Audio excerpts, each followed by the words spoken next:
This is a video response to a video that recently went viral on Facebook and other platforms about concerns relating evolution and creationism. This video is going to attempt to address these concerns logically and using scientific knowledge that is actually, by the way, fact.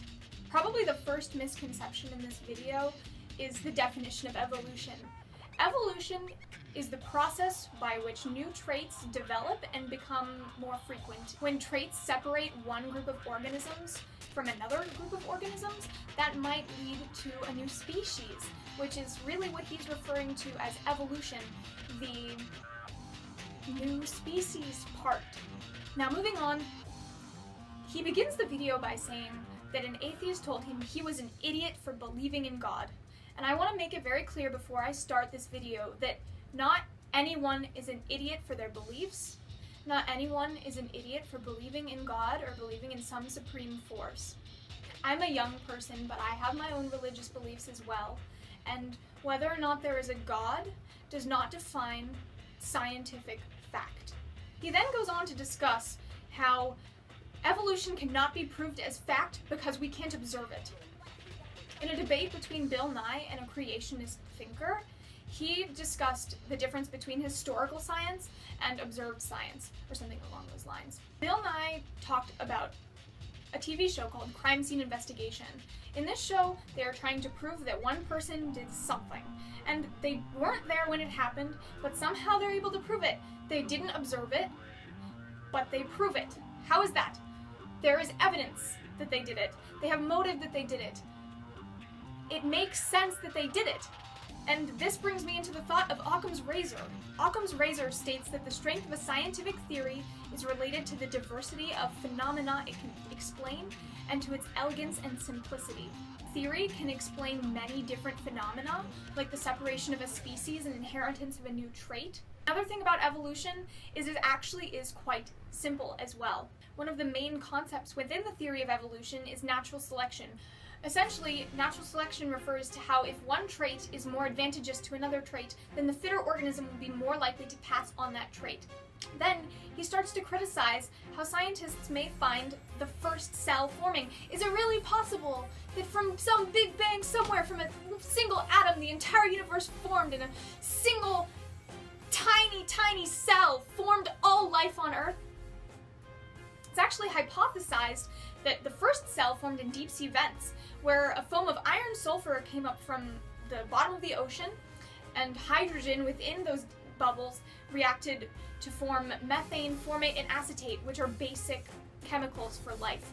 Then, the electrochemical gradient between these sea foam bubbles and the outside of these bubbles allowed for the production of acetyl phosphate, which is a really similar component of life, like ATP, that allows us to expend energy.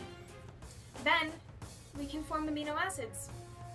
Thermal currents and diffusion then form DNA and RNA, which transcribe and form proteins. Then layers of fat formed around these bubbles, creating our amazing phospholipid bilayer. So really, it's not actually that crazy, and there's tests that prove that this can happen, and it's so amazing and incredible the way that life works. But is there a way to explain it without God? Without a supreme force that dictates the way that life is formed? Actually, there is. It's called science, it's called chemistry, it's called biology. Life is just so incredible. It can form from literally a vent in the ocean. Then the original speaker goes on to say, well, does it really make sense that we can inherit these traits because we willed it in our heads? We've already discussed natural selection. We understand how that doesn't really make any sense. I do not will to have blonde hair, but I inherited it from my parents. Then, at possibly the most confusing part of the video, he discusses how thermodynamics explains that we can't have a perfect world. There's so many parts to this argument, so I'm going to begin with the law of thermodynamics, which he mentions. What I believe he's referring to is the second law of thermodynamics, which basically states that the entropy of a system never decreases. However, entropy does not actually mean disorder. This refers to the heat within a system. The second part of his statement involves how we can't have a perfect world. Now, evolution is not really striving for a perfect world. Evolution just exists because of these natural factors that contribute to it. And these natural factors just occur. There's no reason for them. His reasoning behind his argument is that if a tornado hit a junk pile, then a Lamborghini wouldn't come out, and we would think he was crazy if he said that. Another really important thing that he addresses in this video is the creationist belief that evolution is just a beautiful accident. As I stated, evolution actually isn't an accident.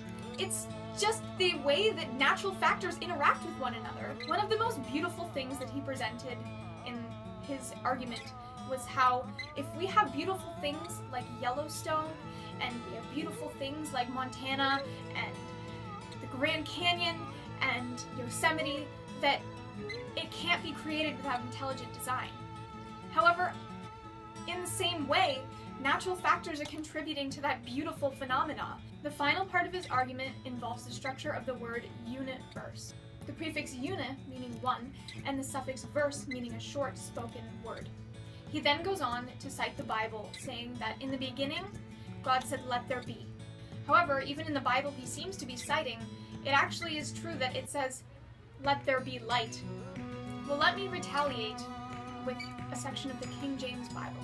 In the beginning was the Word, and the Word was with God, and the Word was God. What about Darwin's words, and the words of the many scientists who followed him and follow his logic? What about the words of the natural world that we all find so beautiful? What about the words of Yellowstone and the archaea that exist within the thermal vents? What about their words?